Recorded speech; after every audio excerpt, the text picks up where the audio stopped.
Buenos días, ¿cómo estáis? Bienvenidos al canal de nuevo. Mil gracias a los nuevos suscriptores y miembros y a los que compartís. Hoy tenemos una vibración cuántica del día que nos interesa mucho a todos porque se titula El interés propio. El interés lo conocéis todos, seguro, si habéis tenido hipotecas o créditos. Es algo muy divertido, o tarjetas de crédito. Vamos a ir a un interés y a comparar el interés usando a Krishnamurti. ¿Cuál es tu interés fundamental? ¿Qué te interesa en la vida?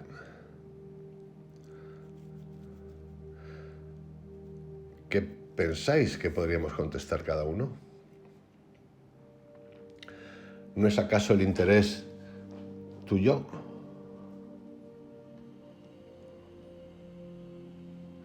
Estoy interesado o interesada en mi progreso, en mi trabajo, en mi familia, en el pequeño rincón donde vivo, en conseguir un mejor trabajo, una mejor posición, más reconocimiento, más poder, más dominio sobre los otros.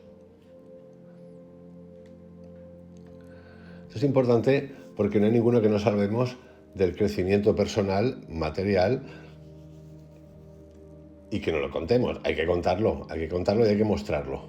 Esto es un indicativo interesante. No estoy pretendiendo ni pretendo en ningún momento desmontar lo indesmontable porque es lo que hay, Y creo que va a haber y va a seguir existiendo esto y más. Es simplemente una revisión que podemos hacer cada uno si nos da la gana para evitar momentos de infelicidad.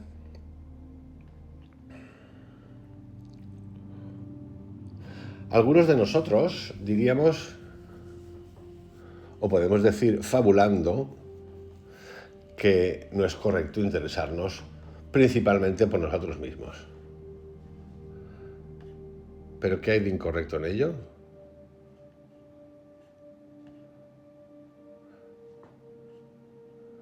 Pues lo incorrecto en esta pregunta,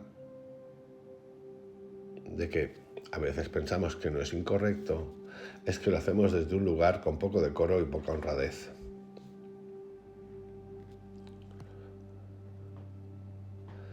Así que es fundamental entender que nosotros estamos interesados en nosotros mismos y por varias razones.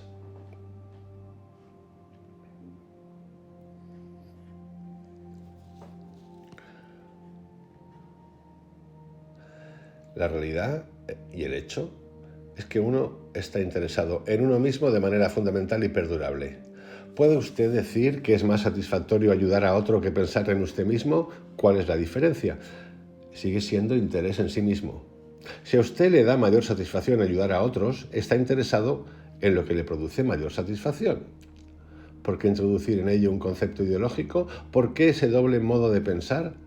¿Por qué no decir? Lo que yo realmente quiero es satisfacción, sea, no sé, sexo, sea ayudar a otros, sea en llegar a ser un gran santo, un gran meditador, un gran científico, un gran político, un gran escritor, un gran fontanero, lo que te dé la gana. Es el mismo proceso, ¿no es cierto? Satisfacción de todas las formas sutiles o evidentes, es lo que deseamos. Cuando decimos que queremos libertad, lo que queremos, porque pensamos que debemos satisfacernos extraordinariamente, y desde luego la mayor satisfacción es esta idea peculiar de la libertad o autorrealización, lo que buscamos realmente es una satisfacción donde no haya ninguna insatisfacción.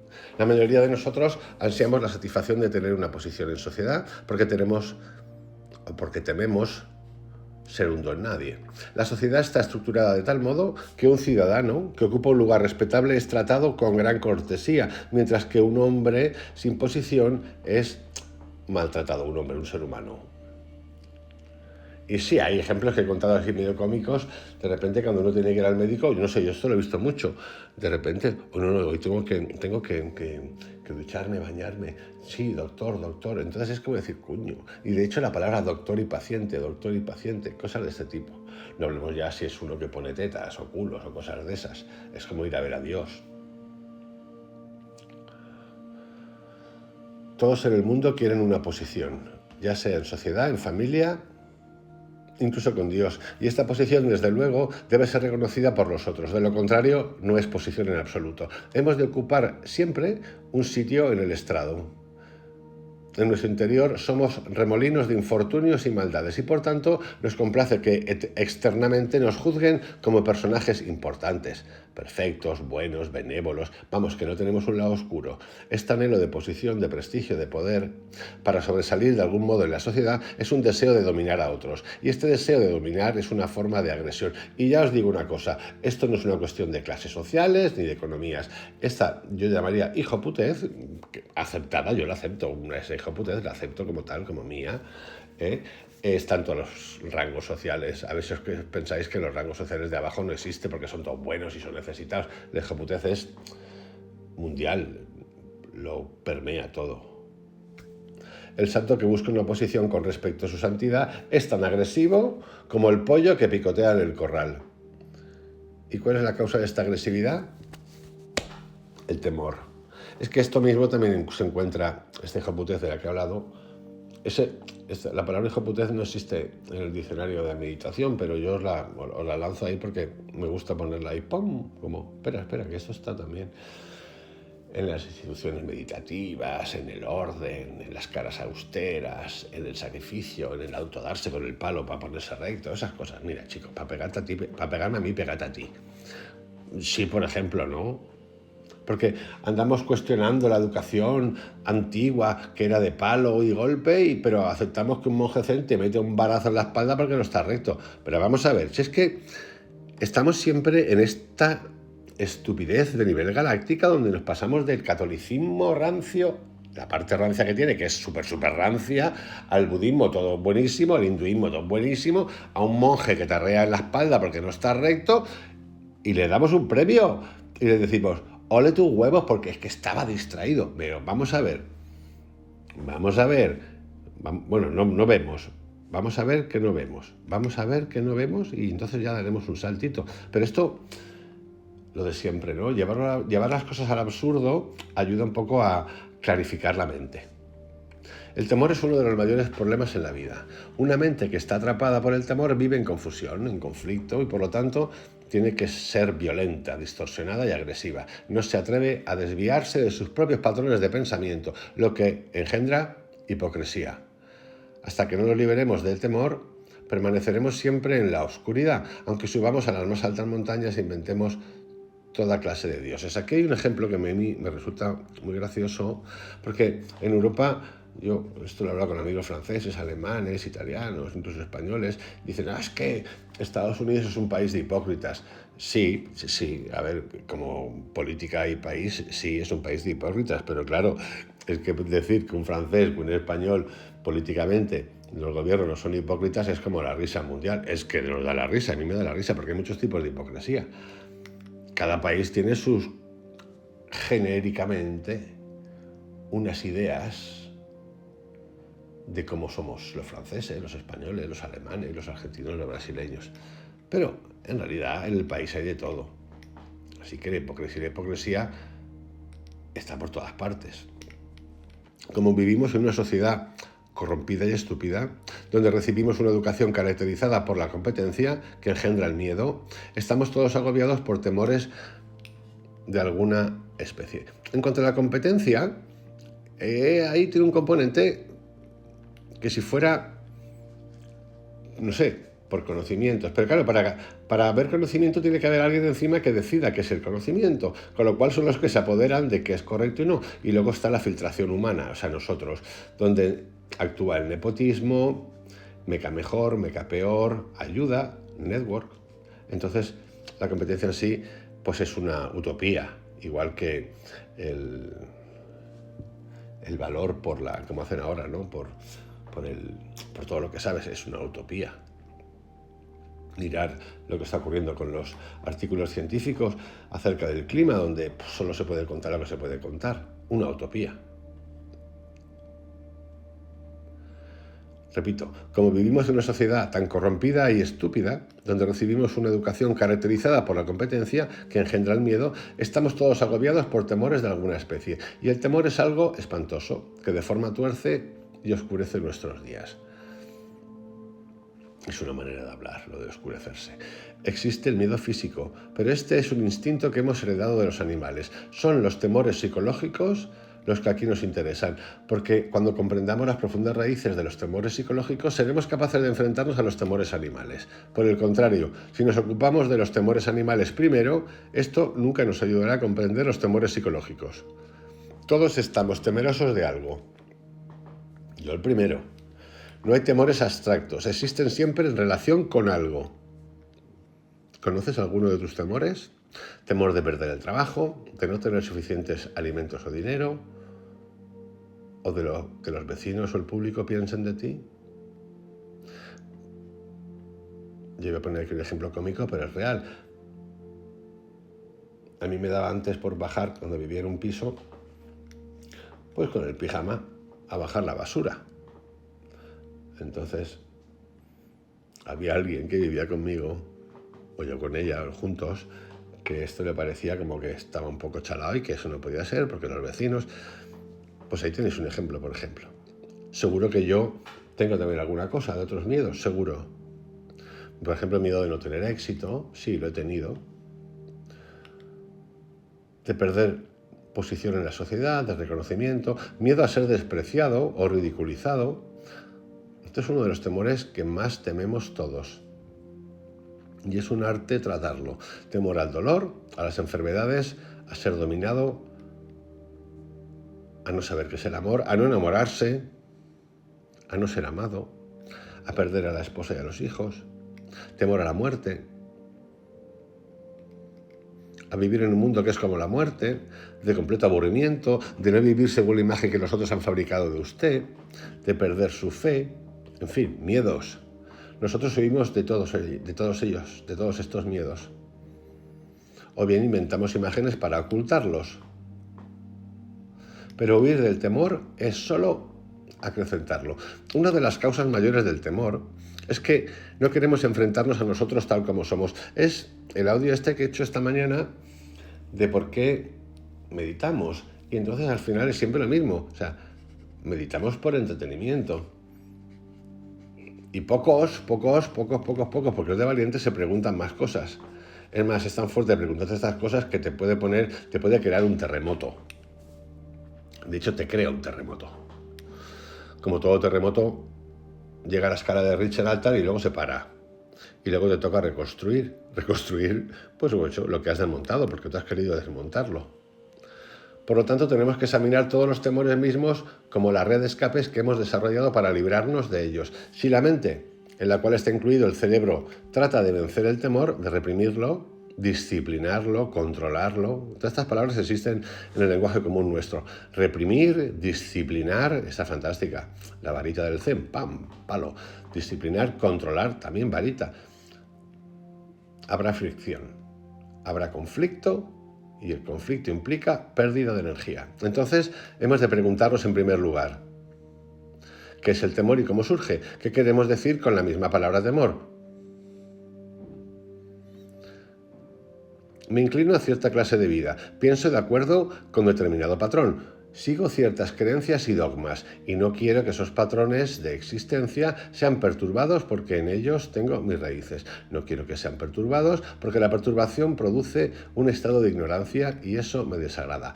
Esto, que es así todo el tiempo, no quiere decir que nosotros no tengamos que actuar ante las cosas. Os voy a poner un ejemplo. Ahora, a la momia, porque es una momia, de Biden, no sé, será porque está a punto de despedirse del mundo, le ha dado por empezar a introducir el asunto de que hay que volver a ponerse mascarillas. Pues, a ver, habrá gente que esté encantada con él y habrá una parte del mundo, yo entre ellos, que me cago en Troya. Literalmente me cago en Troya. Tenemos, los que pensamos así, el derecho a levantarnos ante esta cosa, por supuesto. ¿Podemos decir que esto es miedo? También podemos decir que esto es miedo. Él tiene miedo a morirse. Nosotros tenemos miedo, aunque un mentecato, analfabeto, literalmente con poder, que es lo peor que puede pasar, nos quiera liquidar. Pues esto es lo que pienso. Pongo un ejemplo, que también es miedo. Entonces el miedo tiene componentes que son buenos y componentes que no son malos. Cuando nos paraliza es miedo. Es decir, si yo decidiese obedecer al tarambana este, sería un miedo opresor. Si yo decido enfrentarme a él y ese intento de taparnos la boca, es un miedo ante una amenaza que me puede llegar, pero es un miedo sano. Si se me arranca todo lo que conozco y aquello en que creo, quiero tener una certeza razonable del estado de cosas al cual me dirijo. Es en este momento, mientras estoy sentado aquí, que no tengo miedo. No tengo miedo en el presente, nada me está ocurriendo, nadie me amenaza ni me está quitando nada. Pero más allá del momento actual hay una capa más profunda en la mente que consciente o inconscientemente piensa en lo que pudiera ocurrir en el futuro o se preocupa de que algo del pasado pudiera sorprenderme. Así estoy temeroso del pasado y del futuro. He dividido el tiempo en pasado y futuro. El pensamiento interviene y dice, ten cuidado de que no te vuelva a ocurrir. O prepárate para el futuro. El futuro puede ser peligroso. Tienes algo ahora, pero puedes perderlo. Puedes morir mañana. Tu esposa podría abandonarte. Tu marido también. Quizás pierdas el trabajo. Puede que nunca seas famoso. Es posible que te quedes solo. Necesitas estar aquí bien seguro del mañana. Esta es una manera de pensar normal. Cuando digo normal es súper normal. Todos pensamos en eso y esto es hasta lícito. Lícito no, es que yo diría que es hasta correcto. Ahora, las formas de eso, los apegos a eso, el desconocimiento de las cosas de las dependencias que nos creamos por eso, esa es la pregunta que hemos de hacernos. Sí. Ahora tome usted una forma peculiar de temor. Mírelo, observe sus reacciones. Puede mirarlo sin ninguna reacción para escapar de él, justificarlo, condenarlo o reprimirlo. ¿Puede usted mirar ese temor sin la palabra que lo causa? ¿Puede usted mirar la muerte, por ejemplo, sin la palabra que hace surgir el temor a la muerte? ¿No es cierto que la palabra misma produce una vibración, así como la palabra amor tiene su propia vibración, su propia imagen? Y bien, ¿no es la imagen que su mente tiene de la muerte? ¿El recuerdo de las muchas muertes que ha visto? ¿Y cómo asocia con usted mismo esos incidentes? ¿No es esa imagen la que crea el temor? Porque aquí mucha gente, bueno, hay 1.000 millones de por ahí, 1.000 millones de musulmanes, budistas, todos creen en el más allá. Pero bueno, de boca para afuera. Porque hay gente cuando dice, bueno, léete el libro de Libertad de los Muertos, le entra la cagalera. O cuando hablamos de esto que hablé hace unos días, de el umbral de la muerte, la negación, la ira, la negociación, la depresión y luego el despertar, si es que despiertas, que es lo mismo que se repite en cualquier crisis que tenemos, sobre todo de pareja. ¿O está usted realmente temeroso de morir? No de la imagen que ha creado el morir. ¿Es la palabra muerte la que causa su temor o el hecho real? Si es la palabra o el recuerdo de lo que causa su temor, entonces no hay temor en realidad. Digamos que usted estuvo enfermo hace 2 años y el recuerdo del dolor de la enfermedad persiste. Entonces la memoria actúa ahora y dice, ten cuidado, no te vuelvas a enfermar de nuevo, no te vuelvas a enamorar del mismo tipo de persona. Ten cuidado con tus palabras porque eso te costó el trabajo. De ese modo, la memoria con sus asociaciones está creando temor. Temor que no existe en absoluto porque en realidad ahora usted tiene buena salud. Ahora usted está trabajando y ahora usted, por ejemplo, tiene otra pareja. El pensamiento, que siempre es viejo porque es la respuesta de la memoria y esta es siempre viva, el pensamiento crea en el tiempo la sensación de que usted tiene miedo, lo cual no es un hecho real. El hecho real es que usted está bien, pero la experiencia que ha perdurado en la mente como un recuerdo despierta esta idea. Ten cuidado, no te enfermes de nuevo. Así pues, vemos que el pensamiento engendra una clase de temor, pero fuera de ello, ¿hay miedo en efectivo? ¿Hay miedo en efecto? ¿Hay miedo real? ¿Es el temor siempre resultado del pensamiento? Y si lo es, ¿hay alguna otra forma de temor? Tememos a la muerte. Esto es algo que va a ocurrir mañana, pasado mañana, con el tiempo. Hay una distancia entre lo que es y lo que será.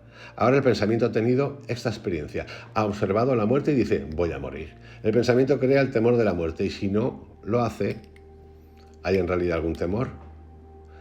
¿Es el temor resultado del pensamiento? Si lo es, como el pensamiento es invariablemente viejo, también el temor es siempre viejo. Como hemos dicho, no hay pensamiento nuevo. Una vez se reconoce, ya es viejo. Lo que tememos, lo que tenemos, es la repetición de lo viejo, el pensamiento de lo que ha sido proyectándose en el futuro. Por lo tanto, el pensamiento es responsable de que haya miedo. Es decir, si he tenido una relación de 17 años, 20 años de un matrimonio y se ha acabado y ahora decido que, por miedo, no sé, ahora pienso cada vez, mido si tiene hijos la otra persona, si no tiene hijos, qué edad tiene, cómo, vamos a hablar clarito, ¿no? Estoy utilizando todo ese miedo del pasado, estoy materializando la parte humana de las cosas. Mal. ¿Quiere decir que uno no se fije en eso? No. ¿Quiere decir que hay que mirar más cosas? Sí. ¿Quiere decir que tiene que entender el arrebato del amor? Pues si entra que el arrebato del amor, como entró hace mucho tiempo, pues también viene bien. Solo que acuérdate que eso es un amor romántico que tiene 3-6 meses de vida y que hay que ver más cosas, sentir más cosas, estar dispuesto a abrir, no obrar con el pensamiento anterior. Porque eso es miedo. Eso es así. Usted puede verlo por usted mismo.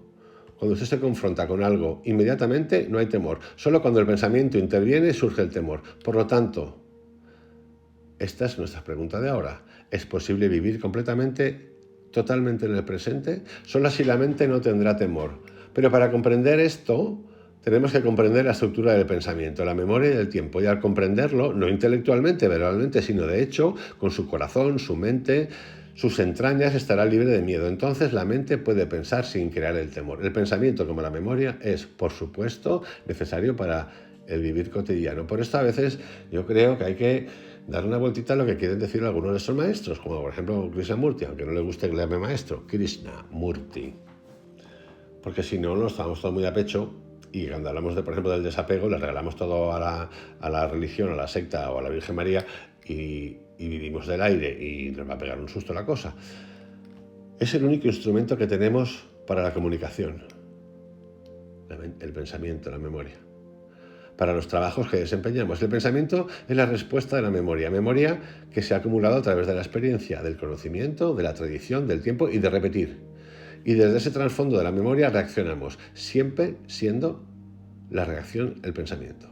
Así pues, el pensamiento es esencial en ciertos niveles, pero cuando se proyecta psicológicamente en el futuro y en el pasado, creando temor, tanto como placer, la mente se embota y la inacción es inevitable. Y volvemos a preguntarnos, ¿por qué? ¿Por qué? ¿Por qué pienso acerca del futuro y del pasado en términos de placer y de dolor, sabiendo que tal pensamiento crea el miedo y que ya no existe? ¿No es posible que el pensar se detenga psicológicamente, ya que de otro modo el temor nunca termina? Una de las funciones del pensamiento es estar ocupado siempre en algo. La mayoría de nosotros queremos tener nuestras mentes continuamente ocupadas para evitar el vernos tal como somos. De ahí el miedo al silencio, este silencio del que hemos hablado aquí. Tómate un ratito de silencio todos los días, 5 minutitos, 10 minutos.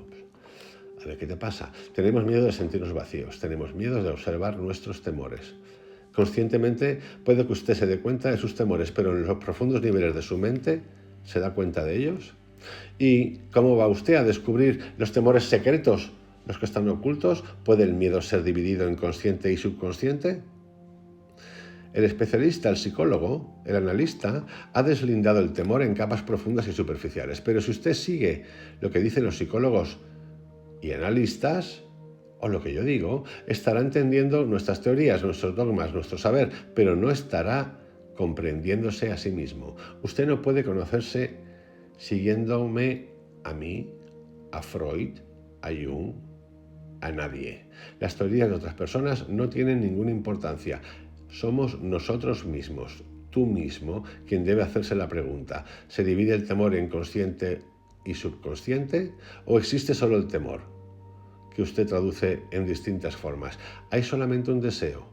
Únicamente hay deseo, su deseo. Usted desea, los objetos del deseo cambian, pero el deseo es siempre el mismo. De igual modo, quizás solo hay temor. Usted tiene miedo a todo género de cosas, pero no hay temor solamente.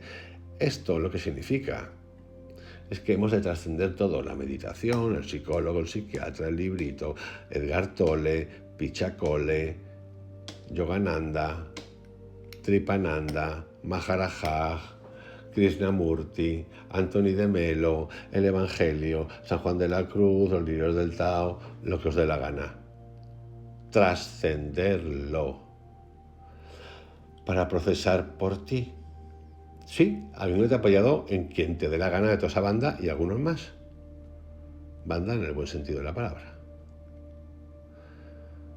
Cuando usted se dé cuenta de que el temor no puede ser dividido, pondrá del todo a un lado este problema del subconsciente. Y así habrá burlado a psicólogos y analistas. Cuando usted comprende que el temor es un simple movimiento que se manifiesta de diferentes modos, y cuando usted ve el movimiento y no el objeto al cual ese movimiento se dirige, entonces se está enfrentando a un inmenso problema, como poder verlo sin la fragmentación que la mente ha cultivado. Solo hay un temor total, pero ¿cómo puede la mente que piensa fragmentariamente observar este cuadro completo? Vivimos una vida fragmentada y solo podemos ver ese temor total a través del proceso fragmentario del pensamiento. El proceso completo de la maquinaria del pensar consiste en romper todas las cosas en fragmentos. Yo lo amo a usted o lo odio. Usted es mi enemigo, usted es mi amigo. Mis peculiares idiosincrasias o inclinaciones, mi trabajo, mi posición, mi prestigio, mi esposa, mi hijo, mi país y su país, mi Dios, tu Dios, mi meditación, tu meditación, mis psicodélicos, tus no psicodélicos, lo que te dé la gana. Así el pensamiento mira el estado total del temor o trata de verlo y lo reduce a fragmentos. Por lo tanto, vemos que la mente puede mirar este temor como una totalidad solo cuando cesa la acción del pensamiento. Puedes observar el temor sin ninguna conclusión, sin ninguna interferencia del conocimiento que has acumulado. Si no puedes, entonces lo que observa es el pasado, no el temor. Y si puede, entonces estará observando el temor por primera vez sin la interferencia del pasado. Usted solo puede observar cuando la mente está quieta. Así como solo puede escuchar lo que alguien está diciendo si su mente no está dialogando consigo misma en torno a sus propios problemas y ansiedades.